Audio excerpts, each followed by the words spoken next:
Jesús, mito, rabino o hijo de Dios. La verdad detrás del nombre.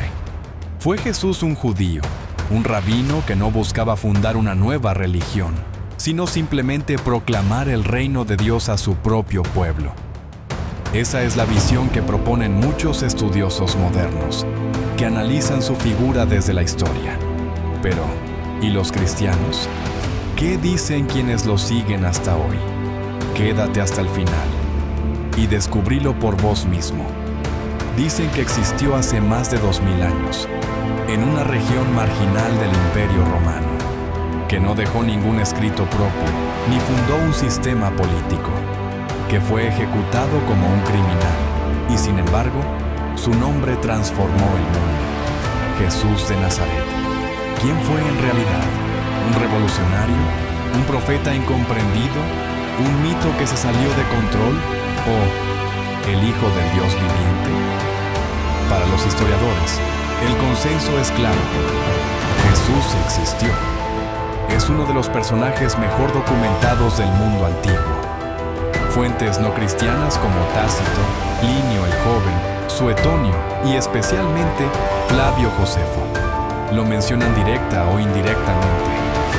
Josefo, un historiador judío del siglo I, escribió sobre un hombre sabio, si es lícito llamarlo hombre, que fue crucificado bajo Poncio Pilato y cuyos seguidores no desaparecieron tras su muerte.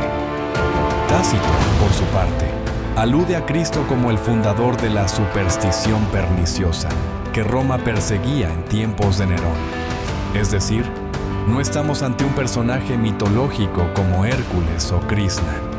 Jesús fue un hombre real que vivió, enseñó y murió en la Palestina del siglo I. Nació en Nazaret y no necesariamente en Belén, como relata Mateo, alrededor del 4 a.C., cuando Judea era un hervidero de tensiones religiosas, económicas y políticas.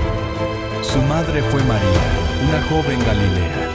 Su padre, José, un carpintero. Aunque los evangelios insisten en una concepción virginal, los rumores de ilegitimidad circularon desde temprano.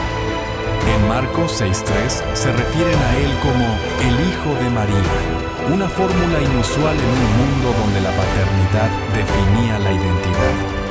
También tuvo hermanos y hermanas. Santiago, José, Simón y Judas son mencionados en los textos. Y estudios recientes como los de James Tabor han sugerido que la familia de Jesús jugó un papel más importante en los primeros años del cristianismo del que solemos imaginar. A los 30 años, Jesús aparece en escena. Fue bautizado por Juan el Bautista, un profeta del desierto que predicaba el juicio inminente. Poco después, comenzó su propia predicación.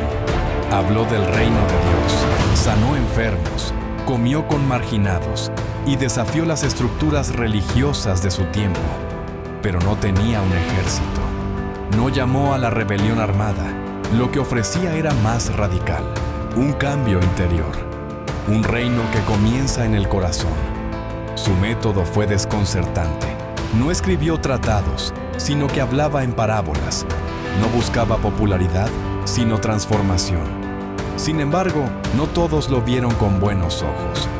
Algunos estudiosos como Reza Aslan, John Dominic Crossan y Bart Ehrman han planteado la posibilidad de un Jesús sedicioso, cuyo mensaje fue lo suficientemente peligroso como para despertar la preocupación de Roma.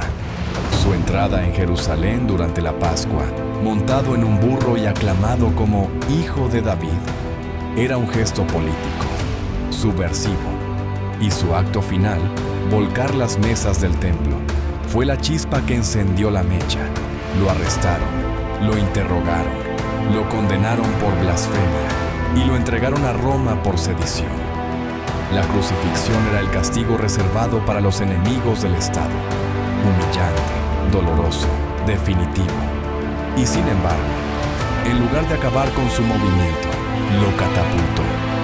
Algo ocurrió después de su muerte, porque esos discípulos, acobardados, escondidos, perseguidos, De pronto se levantaron y comenzaron a proclamar que Jesús estaba vivo. No como una memoria simbólica, sino real, física, palpable. Lo habían visto, habían comido con Él, habían tocado sus heridas. Aquí comienza la historia del Cristo, porque mientras los historiadores intentan reconstruir al Jesús del pasado, los cristianos lo proclaman como el Cristo eterno. No solo fue, es. No solo predicó, vive. El Cristo cristiano no es una figura que se estudia, sino una persona que se encuentra. Un Salvador que vence la muerte. El Mesías anunciado por los profetas, que encarna a Dios mismo, que asume nuestra carne, que muere por nuestros pecados y resucita para darnos vida. En Él se cumple Isaías 53, varón de dolores, experimentado en quebranto, pero también el Salvador glorioso del Salmo 110. Para los creyentes, Jesús no es una figura inspiradora, es el centro de todo, la palabra hecha carne, el rostro visible del Dios invisible. A través de Él, el cristianismo redefine el tiempo, la moral, el amor y la historia misma. Ahora bien, ¿cómo se unen estas dos figuras? El Jesús de la historia y el Cristo de la fe se contradicen o se complementan. Los evangelios son la clave. Mateo, Marcos, Lucas y Juan no son crónicas periodísticas. Son testimonios escritos por comunidades que vivieron una experiencia transformadora. Usan recursos literarios, símbolos, paralelismos. Su objetivo no es solo contar, sino revelar. Y sin embargo, están llenos de datos históricos sólidos, nombres reales, costumbres precisas, referencias a regiones y monedas, tensiones con grupos religiosos como los fariseos y saduceos. El hallazgo de manuscritos antiguos, como el Papiro 52, el más antiguo del Evangelio de Juan, datado entre el 125 y 150 después de Cristo. Y descubrimientos arqueológicos como la inscripción de Poncio Pilato en Cesarea, donde aparece mencionado como prefectus de Judea, refuerzan su valor histórico. Es en los evangelios donde el Jesús histórico y el Cristo glorificado convergen. Allí encontramos al hombre que llora ante la tumba de un amigo y al mismo tiempo grita: «¡Lázaro, sal fuera!», al que muere en la cruz y resucita al tercer día, al que ora en el Getsemaní con angustia y dice: «Yo soy el camino, la verdad y la vida». La cristiandad no ignora la historia, la abraza, pero a la historia le añade sentido, porque para los cristianos, lo que ocurrió en el siglo I no fue solo un hecho, fue una revelación. Dios se hizo hombre, no como mito, sino en carne y hueso. Y esa carne, golpeada, rota, crucificada, abrió la puerta de la eternidad.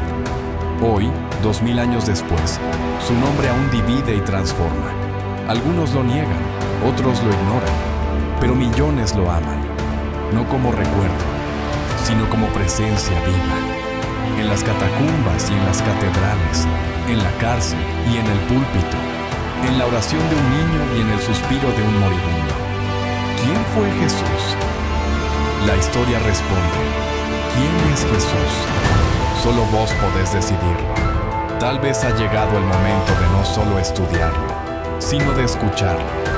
No solo de preguntarte qué dijo, sino por qué sigue hablándote hoy. Porque la historia por sí sola no basta, pero sin historia, la fe se vuelve hueca. Y si ambos caminos se cruzan, no es casualidad, es porque quizás todavía te está buscando. Y en medio de todo, su pregunta resuena aún con fuerza. ¿Y ustedes? ¿Quién dicen que soy yo? Mateo 16:15.